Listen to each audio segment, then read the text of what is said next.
Hi guys, welcome to another video in the Motion and Forces for Year 10 series. This one is video number 5 on Newton's second law. In the last video we introduced Newton's 3 laws to describe the motion of objects and specifically what happens when different forces are being applied. In this video we're going to concentrate on Newton's second law.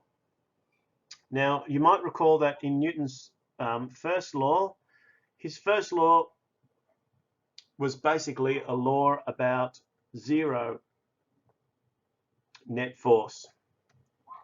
So what happens to an object when there is a zero net force acting on it? And you might recall that that would mean the acceleration is zero, and so therefore there is no change in the motion of the object. It will remain at rest or it will continue at a constant velocity.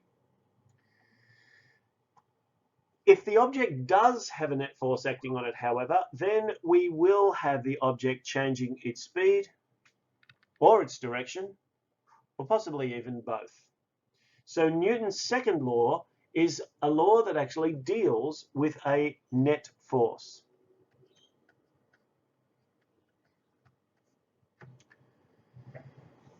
And what we know about Newton's second law is that the object, whether it's moving or whether it's stationary, will accelerate or speed up if a net force acts upon it, and that acceleration will be in the same direction as the application of the force. To state this more formally, the acceleration of an object is directly related to the magnitude and direction of the force acting on the object and inversely related to its mass. It gives us a relationship of F equals ma, or force is equal to mass times acceleration.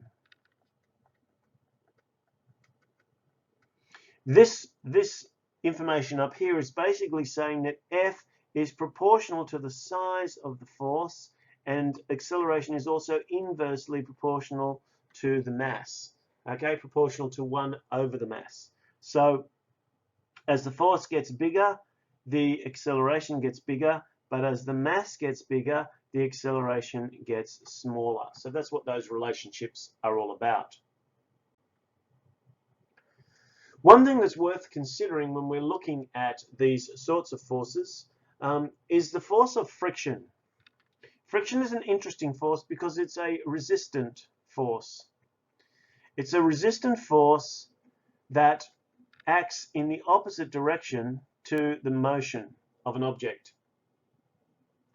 To think about this in a sort of real example, if you like, when you push a box along the floor and then release it, the box will slide for a short while and it will very quickly slow down. It's friction that's actually acting on the box to oppose the motion the whole time through. So while you're pushing the box, friction is acting, but when you stop pushing the box, then friction becomes the unbalanced force and it causes the motion. And if the motion is in this direction, it'll cause the acceleration. So if the motion is in this direction, then the frictional force will act in the opposite direction and decelerate the object, causing it to slow down and ultimately to stop. Now, when you're pushing a box along the floor, the frictional force is the result of contact between the surface of the box and the surface of the floor. But if you have a ball that's traveling in the air, then the frictional force is known as air resistance, or sometimes it's also known as drag. Something that actually pulls the object back or slows it down as it's traveling through the air. Any unbalanced force will cause acceleration or possibly even in this case deceleration, so a negative acceleration, to occur in the motion of an object. So acceleration then depends on two things: the net force, which it's proportional to, and the mass, which it is inversely proportional to.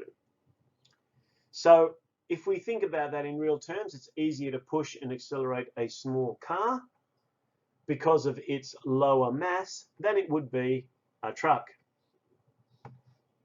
Applying the same force would make it harder to accelerate a heavier object, and therefore the acceleration would be less, and the final velocity would also, of course, be less. So acceleration will increase as the net force increases, and it'll increase as the mass decreases. And that's what we talked about before.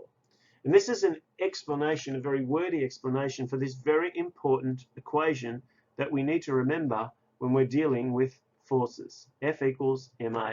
And really, all you need to remember about Newton's second law is force equals mass times acceleration. When the net force is acting in the opposite direction, then, as we've said before, what will happen is the object will decelerate and eventually stop. And of course, this is what happens when you throw an object up against gravity, because gravity is acting down. So the object will get slower and slower and slower until it stops, and then it'll start to speed up again as it moves back towards the Earth. So let's have a look at a couple of calculations. A net force causes a mass of 10 kilograms to accelerate at 2 meters per second squared. Calculate the magnitude of the net force. Well, we're using the equation F is equal to ma. So this is equal to mass, which is 10 kilograms, multiplied by acceleration, which is 2 meters per second squared. And this is going to give us a value of 20 newtons. Now, force is a vector. Force is a vector. So where we can add a direction, we will. However, in this case, we don't know what the acceleration is. So if the acceleration was north, for example, then it would be in the same direction, 20 newtons north. If the object was sitting on the surface of the Earth, what would be the weight force? Now, weight force is something slightly different, but derived in the same way. The force is a weight force, and this is equal to the mass of the object times acceleration. But acceleration is acceleration due to gravity. And so therefore, the value of gravity is going to be a consistent value. And we can rewrite this as weight is equal to mass times gravity. Now, of course, you will weigh less if you go somewhere where gravity is less, such as the moon, but your mass will not change. So if this object was sitting on the surface of the Earth, it would have 10 kilograms, and then we'd have to multiply acceleration due to gravity. The acceleration due to gravity, the value of g, is roughly equal to 10 meters per second squared. Okay, you'll also find this written as 9.8 meters per second squared, but let's round it up to 10 to make this a little bit easier for us. So that'll be 10 times 10, which is equal to 100 newtons. Notice when we do this calculation, we're getting a weight force in newtons, not in kilograms.